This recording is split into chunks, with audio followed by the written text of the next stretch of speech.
How to evaluate positions while attacking? It's one of the very common questions. While you're into the attack, you need to calculate various different positions, and therefore you need to be able to somehow evaluate them, evaluate the quality of different moves so that you know whether it's time to start attacking or not, whether a certain attacking idea is good or bad. How can you do this? We're going to find out very soon. Here's the first example between Herman Thomas and Jean-Pierre Frank. It is white to play. What do you think about this position?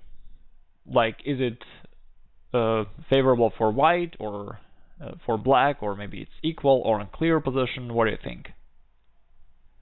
Initially, it may seem like the position is like unclear or maybe approximately equal because the material is equal, but in reality, white is already winning. Well, I mean, it still, of course, would take some effort to prove this in reality, to convert it to a win, but white's position is winning. Why is that so? It is because white has the possibility to develop crushing attack on the king side. Why is that so? It is because we can see that there is this rook on a7, which is stuck on the queen side. There is knight there, which is also stuck on the queen side. And after the white's following move, bishop e4, we can see that even the black's queen is somewhat blocked out of the king side. It's very hard for black to bring it there. And therefore, if we would just look at the king side alone, we can see that the black's king is exposed. And even more so, it does not really have many defenders, because all this, like as we discussed earlier, queen, rook, and knight cannot really help the queen. Well, white can easily bring more pieces into his attack. He can bring the queen, he can bring the rook to g1, he can bring the other rook on g1 if necessary in the future. So for white, it's very easy to bring more pieces into the attack, while black has a hard time bringing up the defenses. And therefore, we may already conclude that this attack is going to be successful. Let's see what happened next. Black played knight b3, trying to exchange one of the white's bishops, but it's a very important piece into the white's attack. It looks at into the black's h6 pawn, so white wants to save the bishop. He plays bishop f4. Now he has a very strong threat of queen h5, basically just aiming to take queen takes h6 on the next move. Black gave check, rook g8, white retreated. By the way, you may wonder, like, how about the white skin? We said that the black skin is exposed, but the white skin is exposed as well. Well, fair enough, but the problem for black is that he cannot bring his pieces to the king side. That's the only problem. He cannot checkmate the white's king with just one rook from g8. And as for the other pieces, it's hard to bring them closer. Black played queen d8, and white played rook g1. Black traded the rooks, and well, he's still desperate. Basically, white still has this very straightforward threat of queen to h5, basically no matter what black do, and black is actually impossible to stop it. He played queen f8, and white continued queen h5. And now, even though, like, again, you may notice that it's an interesting situation. It is black to play, but basically he cannot stop the white's attack, and white has a number of attacking options. In the game, he played c4, just somehow desperately trying to deflect white from his attack. But in reality, white has so many attacking opportunities. He played rook g6 in the game, which won the game. Even easier probably was bishop to e5,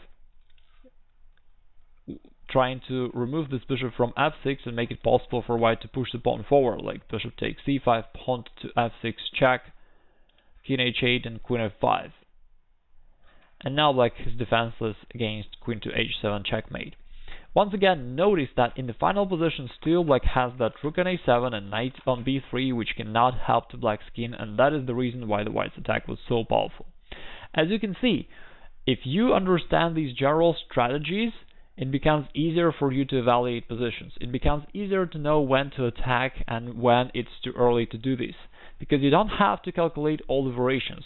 You just know, based on the analysis of resources, whether your attack is going to be successful or not.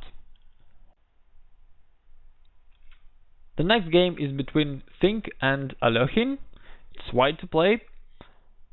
And in this position, white decided to grab the pawn. He took queen takes c6. What do you think about this move? Is it one of the good options for white? Or is it a bad one? In fact, it's a really bad one. And let's think about this for a moment. If you just look at the position overall, you may notice that almost all of the white's pieces are still in their initial positions. And instead of developing them, white takes the time to grab the pawn. The price for this is too high because activity of your pieces is actually the main factor in chess. And therefore, spending this time to grab a little pawn is definitely a very big mistake. And sometimes people don't realize that even if you can't calculate the variations and just somehow prove, like mathematically through the calculation that black is winning here, anyway, the move like queen to take c6 strategically already puts white on a brink of disaster. Anyway, let's see what happened next. Black played bishop to d7, the queen retreated, and black castled. And in this position, it's like already an ideal situation for black, where almost all of his pieces are already active, while for white, oops, it's only the queen which is in the game. White tried to somehow develop the bishop. Black played rook to e8, also putting some pressure along the e-file. White played knight to d2, and black played rook b8. Now he's creating the threat of bishop to b5, taking advantage of the pin.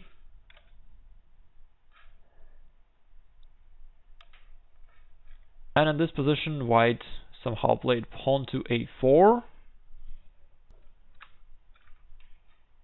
I'm not totally sure why white didn't want to castle instead. It was probably a mistake. Anyway, he played pawn to a4 to stop black from playing bishop b5. And black played queen to e7. Once again, notice that right now it's just an absolutely perfect situation for black, with all of his pieces being active, very active in the game, and for white, like he tried to develop two of his minor pieces, they're still extremely passive, and of course the centralized king is a major problem for white. White played knight to f1 because otherwise there is no way to develop this dark squared bishop, but now black can win the game right away. Can you find the winning move for black here? It's the move bishop to b5, which interrupts this connection between the white's bishop and the queen. And therefore, after white captured the bishop, black just captured the bishop on e2, delivering a checkmate. It's just a quick example that shows you that sometimes, even without calculating variations too much, you can already see that a certain move is definitely wrong, and you can do this simply by evaluating a quantity of pieces that you have in the game, a quantity of pieces that are active. And certainly the main conclusion is that always care about the activity of your pieces on the first place. This factor is more important than weak squares, center, safety of your king, or anything else. Activity of the pieces is the most dominant factor in chess overall.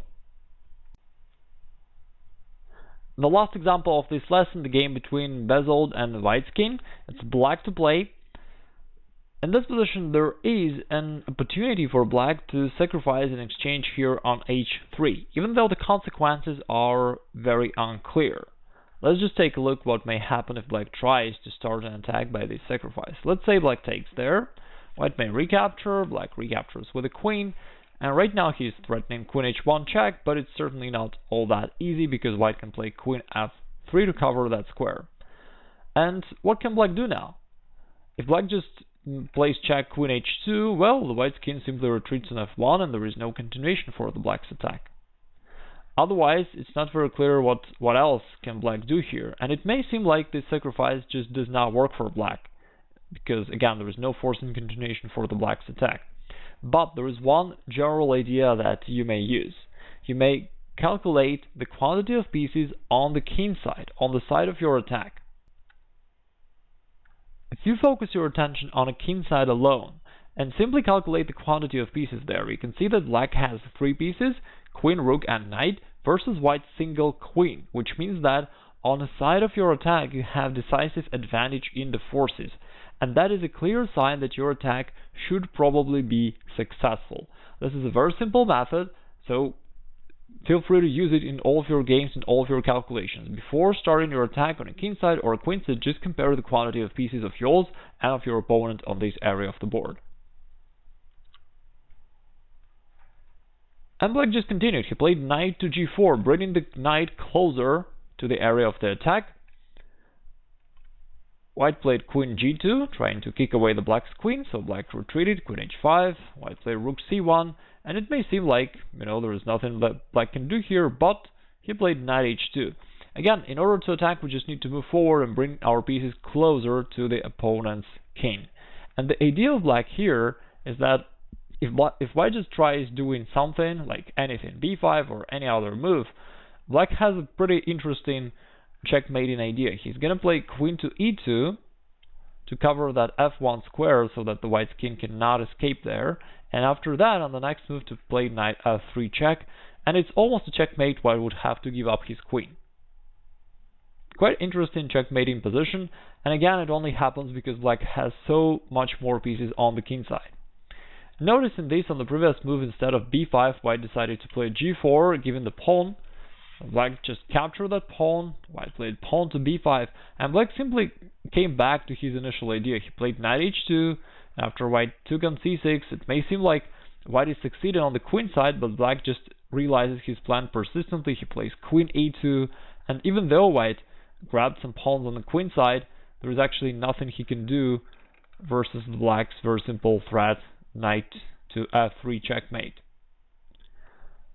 In the game, white took that bishop on e5, trying to somehow deflect black, but it's also quite instructive how black always ignores the white's moves. He does not react to them, he just continues realizing his plan. So he played knight to f3, white had to give up the queen, black recaptured, and now, it seems like white had a little bit of success on the queen side, but it's certainly a very little one, because black just grabbed the queen, so black is still ahead in material, and the black's king is really in safety. It can always go back to a8 if necessary, so there's nothing that white can do really. White played bishop h2, because otherwise queen h1 was a threat, and black continued queen h3. And in this position, white gave the final check, black retreated to a8, and white resigned. Black is gonna play queen takes h2 on the next move, and if bishop goes away somewhere, anywhere, black just goes queen h1 checkmate. Pretty interesting game, and it's interesting in a couple of senses. First of all, it's interesting to see how black was persistent in realizing his plan, and he always simply ignored white's attacking ideas. He was trying to persist in his whole plan, and he succeeded. And the second thing is the idea of evaluating the quantity of pieces of yours and of your opponents on the area of your attack. And if you notice that you have advantage, it probably means that your attack is going to be successful. And this can save you a lot of time and effort, because you don't have to calculate a lot of very complex variations. You just can have this general strategic understanding, and this will help you to navigate you through these variations very easily, because you know which kind of positions should be in your favor. I hope it helps. That's been this idea of how you can evaluate your chances for the attack. And it's also one of the ways for you to simplify your process of finding the right moves. With that being said, I hope you enjoyed the lesson, and I look forward to see you in the final lesson of this video course in the next one.